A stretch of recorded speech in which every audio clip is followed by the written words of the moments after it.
मानस अविनासाव. माझ्या शाळेचे नाव ज्ञानदर्शन बालविकास मंदिर. मी लहान गटात शिकतो. अध्यक्ष महाशय, पूज्य गुरुजन वर्ग आणि माझ्या समोर जमलेल्या माझ्या बालमित्रांनो, मी आज तुम्हाला एका महान नेत्याबद्दल 4 शब्द सांगणार आहे. ते तुम्ही शांत चित्ताने ऐकून घ्यावे अशी माझी आपणास विनंती आहे.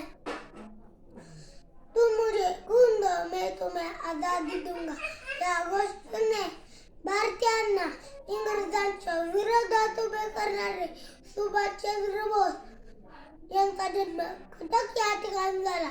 लहानपणापासूनच ते खूप हुशार होते. शिक्षण पूर्ण करून ते ICS अधिकारी झाले. त्यावेळी आपल्या भारत देशावर इंग्रजांचे राज्य होते.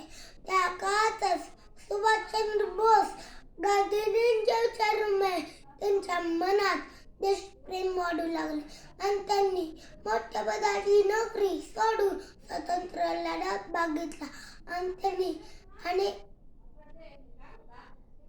अनेक ठिकाणी भाषणे केली. त्यांचा सहभाग घेतला आणि त्यांनी आझाद हिंद सेना स्थापन केली. तसेच त्यांनी गांधी पदक, नेहरू पदक आणि स्त्री सैनिकांचे झाशीची राणी पदक उभे केले आणि चलो दिल्लीच्या घोषणेने इंग्रजांची लढा दिला.